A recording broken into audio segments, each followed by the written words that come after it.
all here. Respected Dr. Ashok Dalwai sir, CEO, National Rainfed Area Authority, Delhi. Respected Dr. S.A. Patil sir, former director, IRI and ex-vice chancellor, US Dharwad. Respected K.P. Vishwanath garu, vice chancellor, MP KVV Rahuri. Our beloved Director General, G. Jayalakshmi madam. My colleagues, participants, I once again invite all of you for this workshop on doubling farmers' income for rainfed agriculture.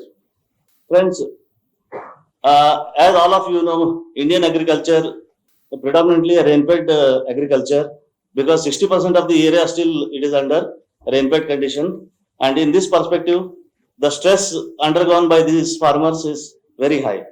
So, in this perspective, we thought of organizing this workshop.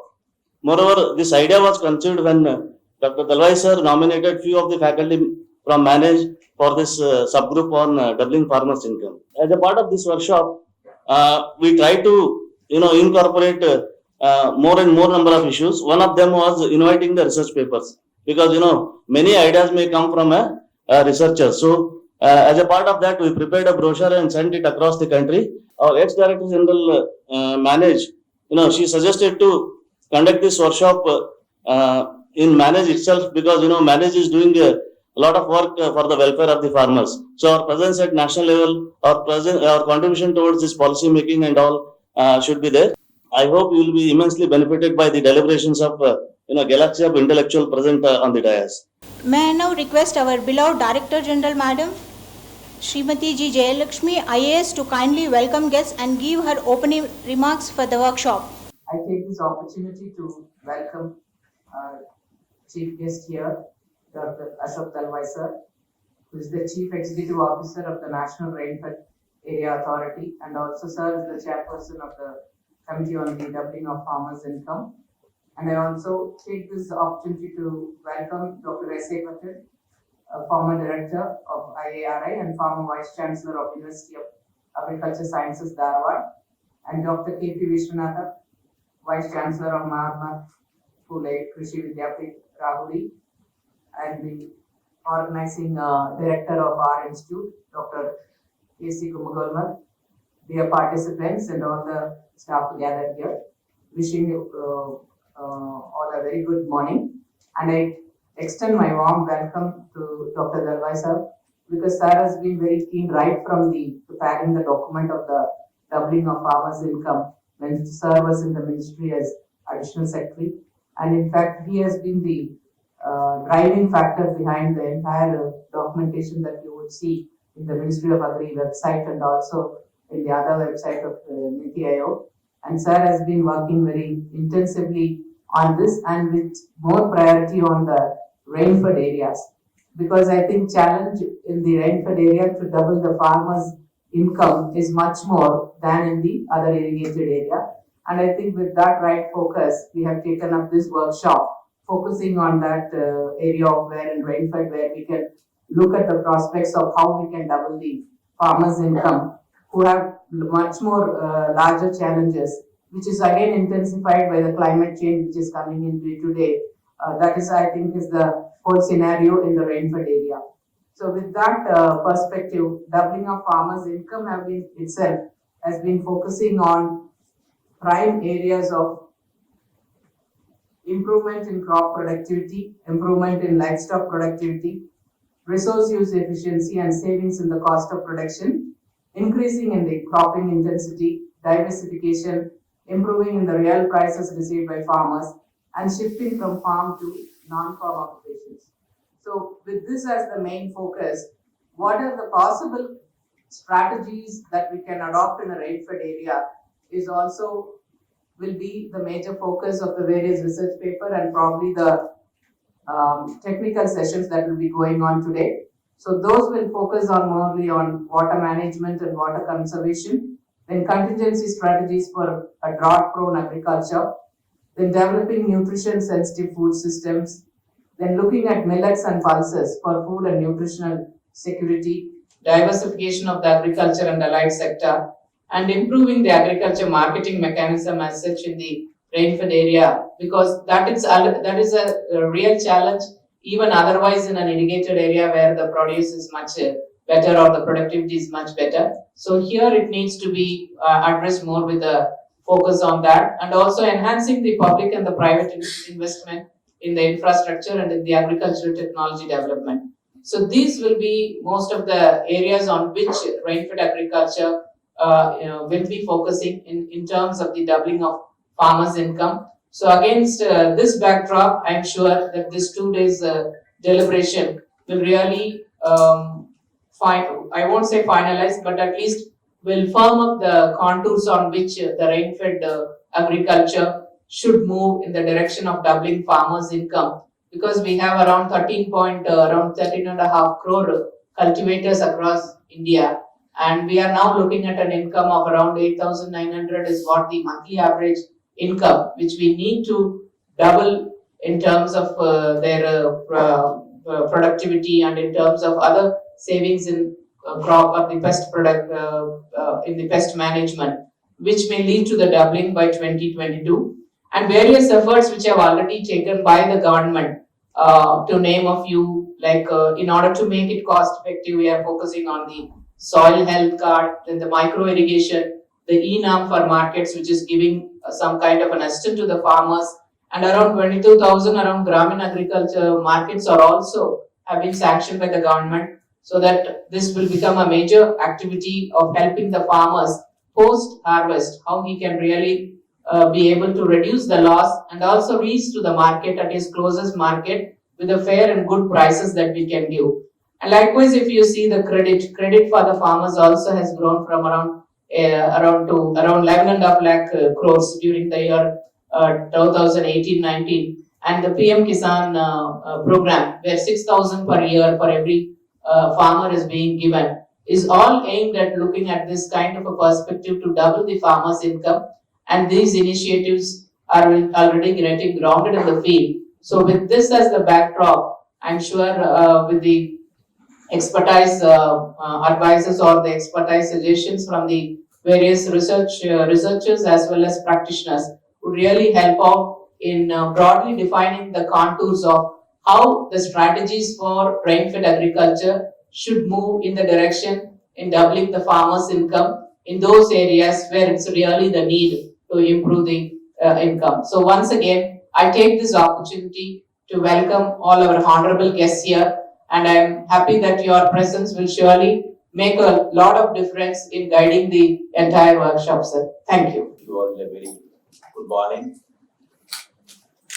It's always a pleasure to be coming to manage. I'm very happy that the Director General, both Madam Usharani and Madam Jayalakshmi, have taken this initiative of bringing focus on rain-fed areas of our country in the context of doubling farmers' income. So it's a very happy augur that today the country is talking about incomes of the farmers. All these days we talked about production for consumers. We talked about agricultural growth rates. And we had new technologies, very popularly called as green revolution technology. And also we had other revolutions in health sector, for example. All these have done very well for the country. Today, India is food secure. There has been reasonably good growth in agriculture sector. The scientists and the farmers together have brought laurels to India. They have rendered India as one of the superpowers in agriculture. Across the agricultural commodities and agriculture subsectors, India is bracketed at the top. We are very good in production of rice, very good in production of wheat. We are excellent in production of pulses. We are super excellent in production of milk. And there are several other commodities. And Indian farmers produce 1.3 billion tons of different types of agricultural commodities. 1,300 million tons. The irony is that despite this excellent output, the farmers are not happy. The income of the farmers is low. It is low in absolute terms. It's also poor in relative terms. In absolute terms, in 2015-16, on an average per annum, they earn 98,000. The family of agriculture earn 98,000, around 8,000 rupees per month. And if you compare that with the industrial labor, they rank lower. And if you compare that with the government employee joining at lowest level, it is much less. So the paradox is, notwithstanding the ownership of a very important asset called land, the farmers continue to be poor generators of income. And poverty is always not just absolute, it's also relative. So there's a cause for concern. And this story describes all the farming communities, all the regions of the country. There are only exceptions. In case of large farmers and semi-medium farmers, which is a very small section of the society. But mind you, even they are not able to generate comparable incomes despite a fairly large size of the holdings. It is no gain saying, therefore, that when the Honorable Prime Minister talked about doubling farmers' income, he was asking us to shift attention from production centricity to income centricity, from our engagement purely with the consumer class to the farmers who are the principal stakeholders. They are the entrepreneurs. They are practicing agriculture. So if we want them to continue in agriculture, they need to be incentivized by good profits. And in very simple terms, a profit generated when you produce as much as possible from a given asset at as least a cost as possible and are offered higher real prices on the commodities they produce. So these three variables are very important. Higher output, lower cost of production, and remunerative prices in the market. On these three variables, there is inadequacy everywhere. There is very little difference in that sense between irrigated systems and rainfed systems. Yet, we have arrived at a juncture where the attention of the society and the government, the scientists, the policy makers needs to be sharpened on the rainfed systems. There are many reasons. The first reason is that last 60 years of agriculture growth and development has bypassed the rainfed regions and rainfed farmers. While farmers as a class are poor, the farmers in the rainfed regions are poorer. Their earnings are much less. In fact, an analysis by our committee shows that there are at least 151 districts which are critically drought prone, and there are 29 districts which suffer from double whammy, that is, critical drought situation and the lowest incomes, and all of them fall within the rainfed regions. That just illustrates that our growth and development have not been equitable, have not been egalitarian. There is a reason for this.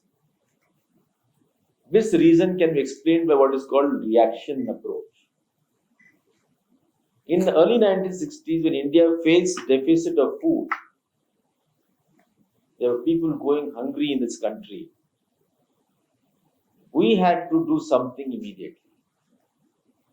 We had no luxury of breeding varieties because that takes minimum 8 to 10 years. So we looked to varieties across the borders and found that they were lying in Mexico for wheat and they were lying in Philippines, Italy for paddy.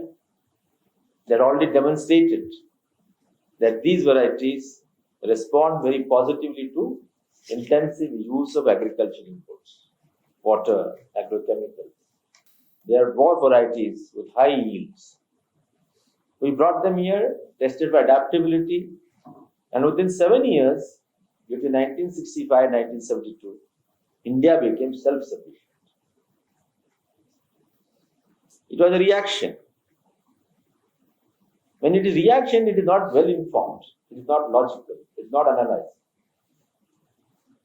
And what we see in result is that it has left highly deleterious impact on the ecology.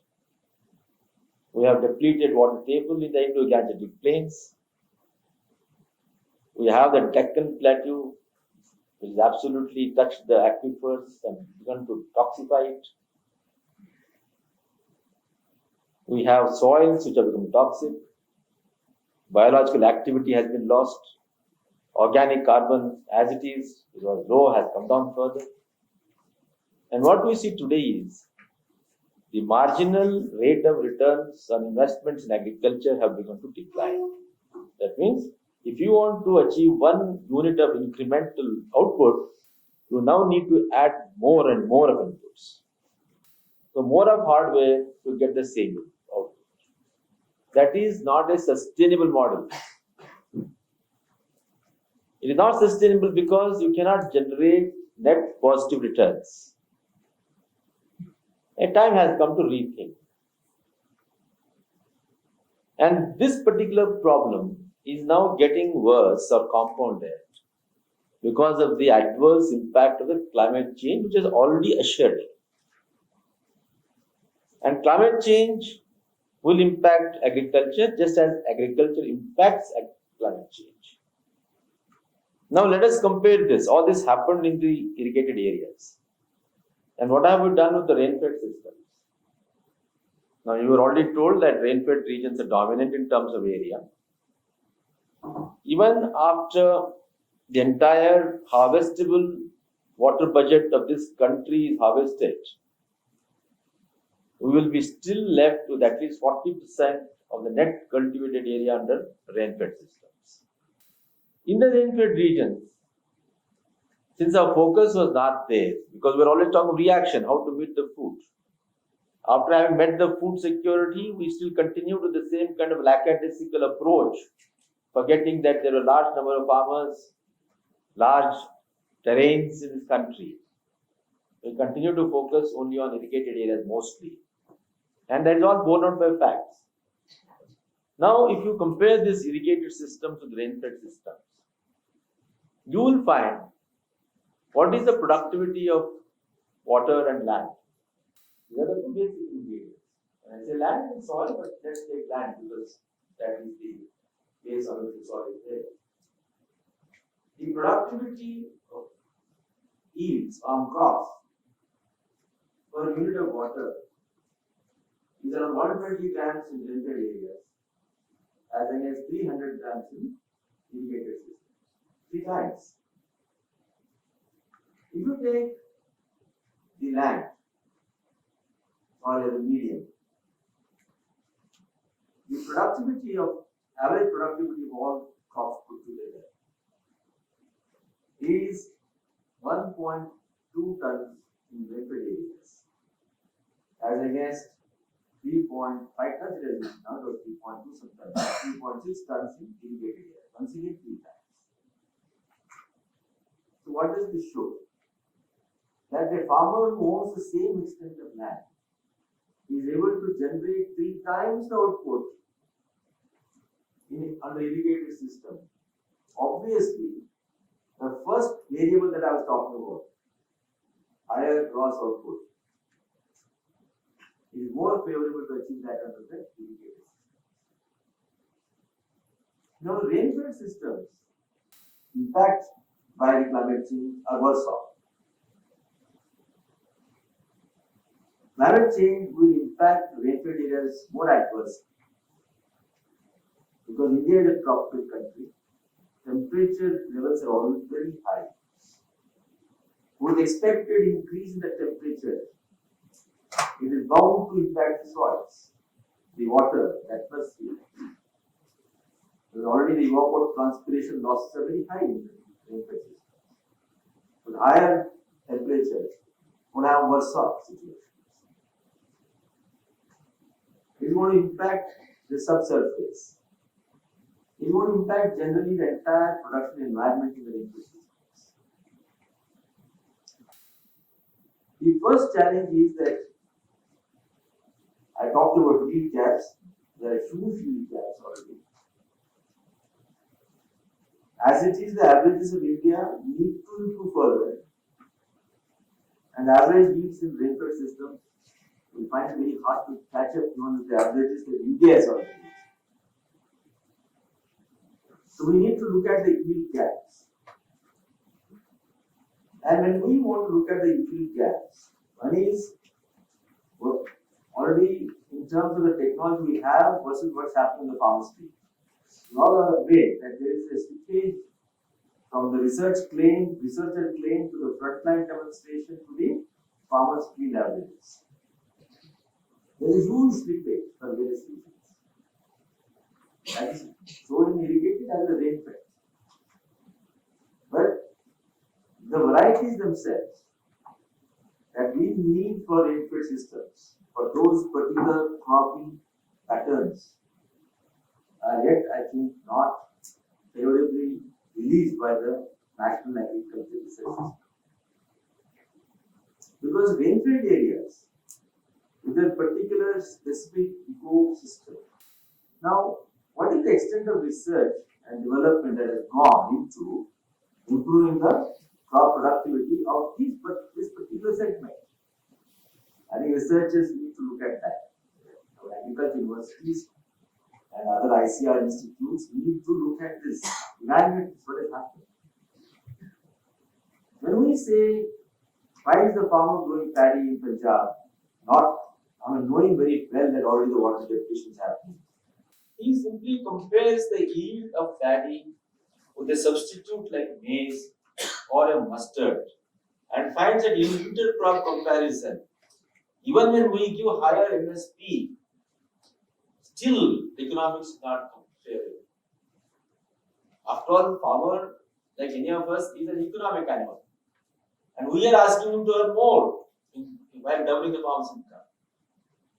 If yields and prices do not match, then he is not going to substitute the crop. So the only answer lies in giving him those crops and those varieties which will enable him to harvest higher productivity. So R&D has to look at this particular component under the rainfed systems. Now take the soil. I think soil and water are two basic problems that rainfed areas face. Soil, the nature of soil and land is extremely challenging under rainfed systems. First is they are all very shallow soils. There is a hard subsurface pan. Then the saturated hydraulic conductivity is very poor because there is no saturation of subsoils. As it is, they get very little rainfall, and that little rainfall is also not conserved, so there is no percolation, so there is no subsurface hydraulic conductivity.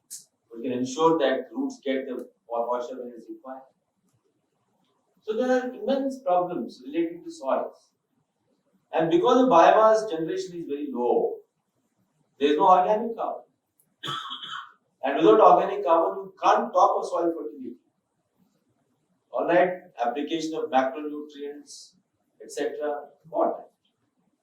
But all of that will be important provided we have a good soil structure. And the soil structure is a function of organic carbon. We have failed in maintaining or sustaining the soil organic carbon. As it is 70 years back, the average organic carbon in Indian soils was 1%. It has now come down to 0.3. It has come down much less in rainfed areas. And that is one of the reasons why today's Indian soils are not able to generate higher production. We have reached a plateau. Last 10 years or 20 years almost, there has been no yield breakthrough. There is only incremental growth. The kind of yield breakthrough we had before that is not there. So we need to look at how do we nurture our soils in rainfed areas. That will be the first intervention, and I think that's going to bring about a major change. And the second one is water. Yes, water is a constraint there. It is also not a constraint. When you say rainfed areas, the first thing that comes to your mind is dry lands. But dry lands are not the equivalent of rainfed areas or the reverse. Rainfed areas have varying rainfall patterns. They could be as low as 240 millimeters per annum, as in the arid zones of Rajasthan, and that could be around 600 millimeter in the semi-arid regions of Karnataka, Telangana, Maharashtra. They could be high of 2000 millimeters in Assam. They could be as high as 1300 millimeters in Odisha. They could be 2500 millimeters in Northeast. All these are not rainfed areas. They could also be cold desert in Himachal Pradesh, cold deserts in Kashmir. They are also rainfed areas. So when we talk of rainfed areas, while dry lands are the most vulnerable, simultaneously other systems are also equally vulnerable. What we call rainfed is absence of dependable source of irrigation. That's all. That's the definition. When you don't have a dependable source of irrigation, it is dependable because we can provide a water to the crop at its critical stage of production. If we do not have a stored water to release it to the field so that the critical stage of the crop is not compromised, then it is not irrigated. So I told you that after we harvest all the potential harvestable water in this country, we still will be left with 40% under the rainfed systems. So in the rainfed systems,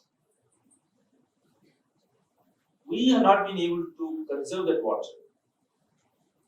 And many a time, what water we get, if we are able to conserve it, store it, use it properly, and then combine it with appropriate technology, that means varieties with resistance to different biotic and abiotic stresses, and further strengthen it through modern technologies like micro irrigation and sensors, we should be able to increase the productivity under the same system. The best comparable is Israel. Half the country gets 20 millimeter rainfall, the other half gets 300 millimeters. With all that, they have been able to harvest one of the highest yield levels across the world. It's all thanks to science and technology. All thanks to proper conservation of soil and water. So there are already demonstrable practices which we can easily adapt and adopt. So water is something that we should really focus on. As we do this thing, another thing please keep in mind. What is so-called irrigated area today? A lot of that is going to be transferred to rainfed areas. Take it from me. Today, we have 67 million hectares which is being irrigated.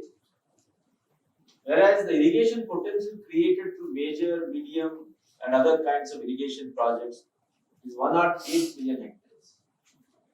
There is what is called a huge gap between the irrigation potential created and the irrigation potential utilized.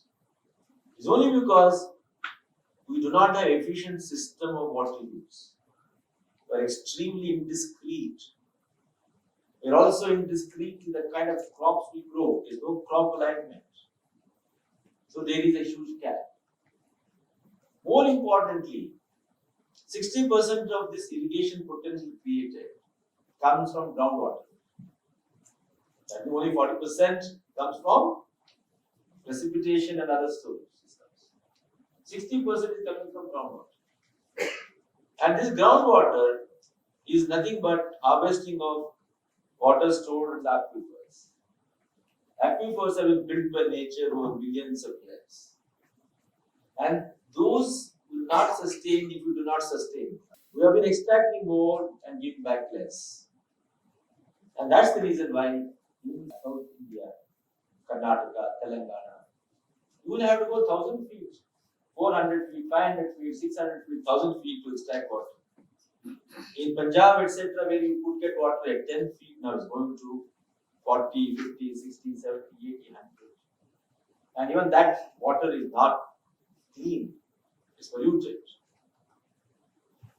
So those groundwater dependent agriculture systems are likely to shift to rainfed. So Indo-Gangetic belt, Punjab, Haryana, West Uttar Pradesh, average rainfall is 600 mm. They are simply called irrigated because there are rivers, and rivers are fed by precipitation. Precipitation comes from two sources, rainfall and snowfall. So now snowfalls also have started getting affected because of the climate change. When there is no water that is going to flow from Himalayas, then where is the perennial nature of these so-called punch rivers?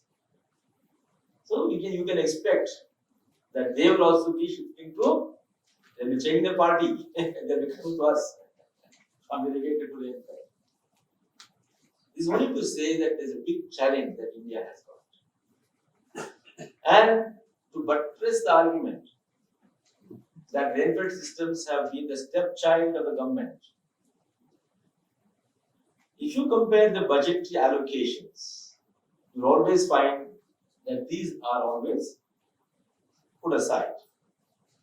There is a calculation by an agency, Center for Budgeting and Accountability, who looked at the allocations between 1998 and 2011-12. It was estimated that the investments in subsidies for agriculture were of the order of 11.1 lakh crore subsidies. Of this, rainfed areas benefited by 1%. Look at that. And this subsidy went for price and food support, went for fertilizer support, went for water support and electricity support. 38% of this 11.1 crore was spent on price support. When you say price support, though it is meant for all crops, because paddy and wheat alone benefit. Paddy and wheat are grown in irrigated areas. And since our GR technology is intensive usage of inputs, next claimant on subsidy was fertilizer, 37%. And next, water is important, so 23% subsidy went to water. And the remaining 3% subsidy went on electricity. In physics, you have learned of centripetal and centrifugal forces, right? Centripetal means all the forces are or for traveling inward to one point. And centrifugal is opposite. In Indian agriculture system, it has been centripetal for irrigated areas and centrifugal for rainfed areas. Just because you brought one seed which responds to intensive use of inputs, you brought that seed and gave everything else to the same farmer, same region. Yes, all right, we should give because they have ensured of food security. But why you are not giving to others? That is the question. So now time has come to see how we need to rationalize this thing such that this part also benefits. And this part benefits not for itself, for the country. Today, country needs more of food, more of nutrition, more of incomes. Rainfed regions, as you know, despite this kind of challenge, are still supporting. They're the major producers of millets, major producers of pulses, major producers of oils. India is spending 70,000 crore on importing oil seeds. So if we make efforts in rainfed areas to improve the yields of oil seeds with better technology, better price support, we will be able to save 70,000 crore for the country.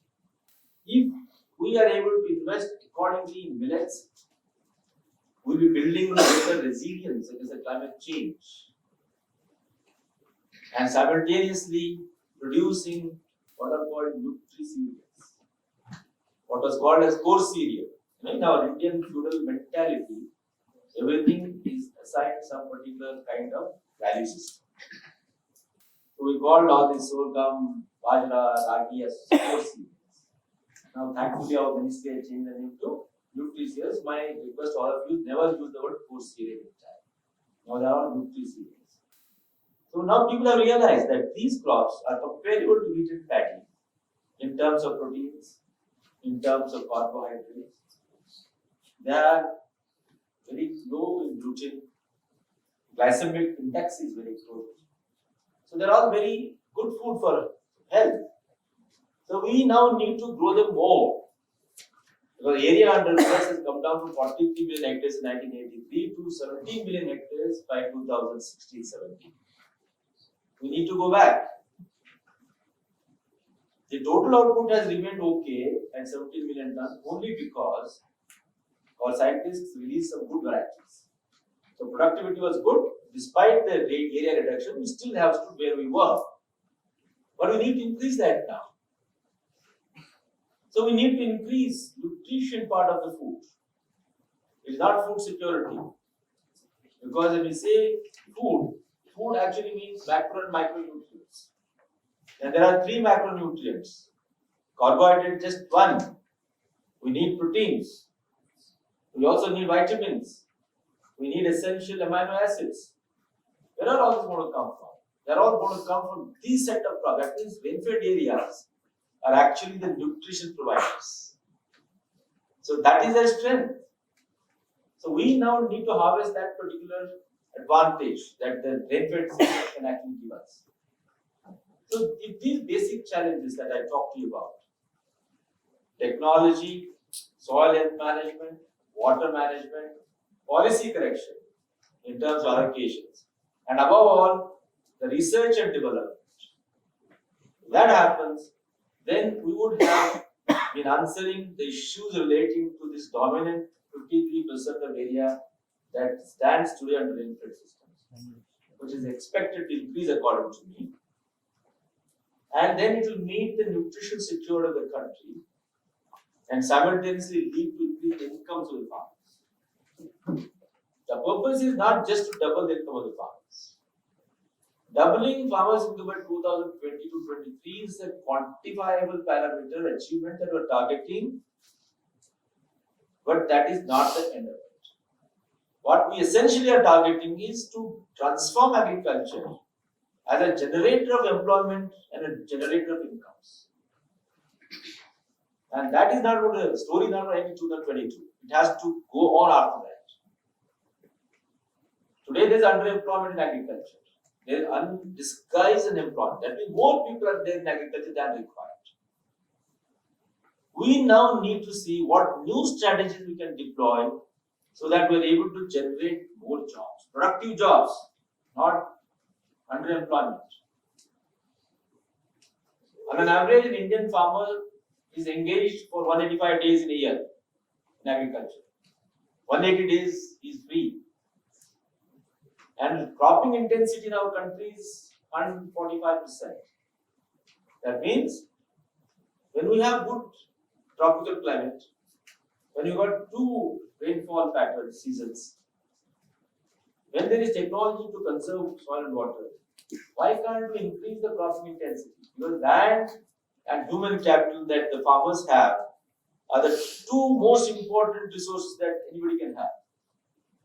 If there is slackness in human capital usage, slackness in use of land, that means it is now possible for us to deploy new technology, new management practice, new capital, new credit, new approaches, market linkages, and help the farmers to generate additional jobs, what we call as secondary agriculture. what Prime Minister is always talking about, from wealth, from waste to wealth. Today we have made our wealth a waste. We think there is no value for cotton stocks, there is no value for biomass. So we all need to look at that. And another very important attention that I would like to draw of yours relating to Rainfed systems is livestock. 80% of livestock is there in Rainfed areas because livestock is a highly resilient animal. In the last 50 years, there has not been a single year when dairy sector, livestock sector has registered a negative growth. Even under circumstances of worst drought, livestock sector has not registered a negative growth.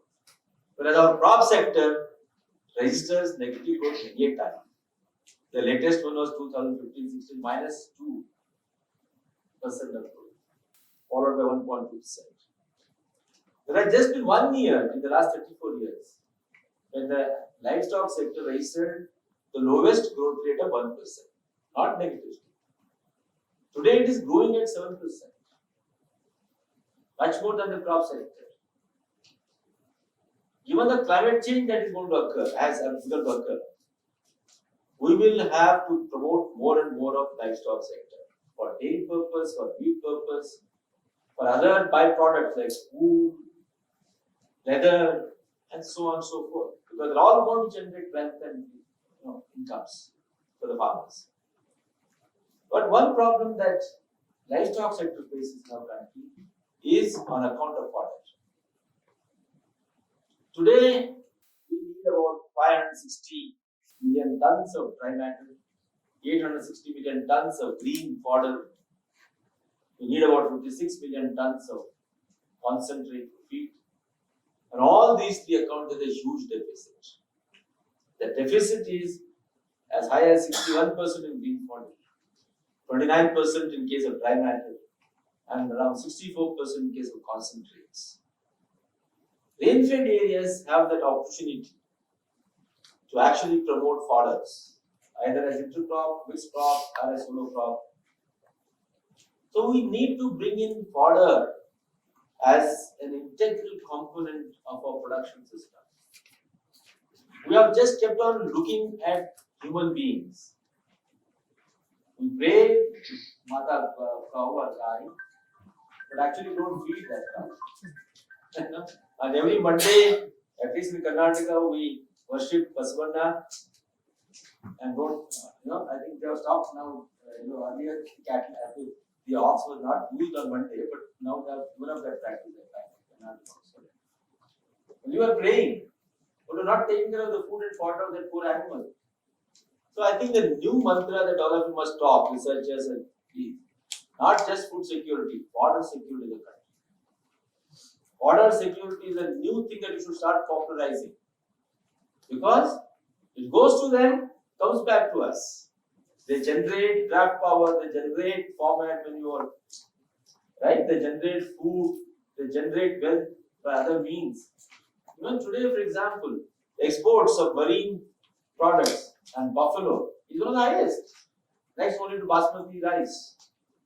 There's so much that we can do. So rain-fed systems are not poor features. They have become poor because we are not looked at them. So I think let's all put our heads together, minds together, thoughts together. How do we now first focus on science for delivery? Science not for the sake of science. Yes, you can be in science because you are so wedded to the spirit of inquiry that you want to know why this is happening, what is the principle behind it, all that. That is one part. But given the context of India where there are resource constraints, people are poor, inequitability is there, inequality is there, I think scientists must focus first on addressing the human problems, society problems. So that is called as science for delivery. Identify what the problems are, and then create your hypothesis and problems accordingly. The limited resources in terms of money, lab facilities, research facilities, your own time must all be prioritized for solving the problems the society faces. So I would like to call it as a science for delivery. Delivery of higher incomes, delivery of nutrition, delivery of ecological sustainability. This is the new challenge. These are new demands that we are asking our society asking for. So can both extension officers and researchers together, because extension officers have to identify these problems and bring them to the scientists. The scientists will then hypothesize and see if they can solve that problem and give it back to the extension people to take it to the field. So there is an organic linkage between these two. So I think we need to have a new look at the way agriculture is being practiced in our country. And rainfed systems will be important. I'm telling you not because I'm the head of that organization. No. I'm telling you in a very objective manner. A very objective and transparent manner, because our constitution is wedded to equality. Our constitution, Indian constitution, is wedded to welfare of all the people. And welfare means that every person in this country is able to generate enough wealth, income, such that he is able to meet all his requirements, not on just food, not just on security, not just on affection, also for his other purposes. He needs to travel, he needs to go around, see places, enjoy culture, enter into culture, write poetry, write books, read books, see the world. And ultimately, what in Hindu philosophy they said about sannyasa ashram, that means you leave everything and go to search into the forest. But here, in Maslow's need hierarchy theory, it's called self-actualization. Right? You want to simply sit and watch, but who can watch? You don't have someone to look after you. So I think this a new way of looking at agriculture is for human beings. So let me end up by telling you this. Since all of you are related to agriculture directly, then be proud that we have been chosen by destiny to be a social family. I told Rahul also, or Dr. Srinath Sahab also, I told that the human civilization began with the foundations of agriculture. 10,000 years ago, human civilization began, settled agriculture. And that began with selection of wild races from the forests, domesticating the animals. And thereafter, Indus Valley civilization came up. Likewise, Chinese civilization, Egyptian civilization, all the civilizations that came up, Mesopotamian civilization, all were on the shoulders of settled agriculture. Agriculture has given birth to civilization. And today, agriculture is important. Tomorrow, agriculture is going to be more important because it is going to provide a circular economy, a new form of building societies. So you have problems, you have excitement and challenges all the time. So whether you're a farmer or a student or a scientist or an extension officer or a teacher, all of us have work to do for agriculture. With pride, we should be all very proud that we are associated with agriculture in some way, or even as administrators. And that's how we are going to contribute. So be happy, be proud that destiny has given us this opportunity to work for agriculture. We have had so many fathers of green revolution globally and nationally. Now we need new fathers of green revolution in rainfed systems. More than that, we now need fathers of income revolution because farmers need income. So what we need today is stop talking about green revolution. Start talking about income revolution. Because income revolution comprises also production. But it ensures that this production is integrated with markets. And there the prices are discovered and good remunerative returns are transferred to the farmers. Then this entire value system, value chain is complete. So now stop talking about green revolution, new green revolution, something, keep on talking. There's no meaning to that, according to me. It's enough over past. So please start talking of farmers' income revolution. Farmers are your clients. If for a department of backward classes, a backward class man is a client. If for women and child development department, women and child are the clients. For Ministry of Agriculture, who is the client? Is it the consumer? Yes, incidentally he is our client. But primary client is farmers. But poor farmer has never been recognized as a client. So whether it is rainfed system or irrigated system, First thing is all of us must say, he's my client or she's my client. Then I think our whole way of looking at it will change. And then we will start walking a new path. So thank you very much.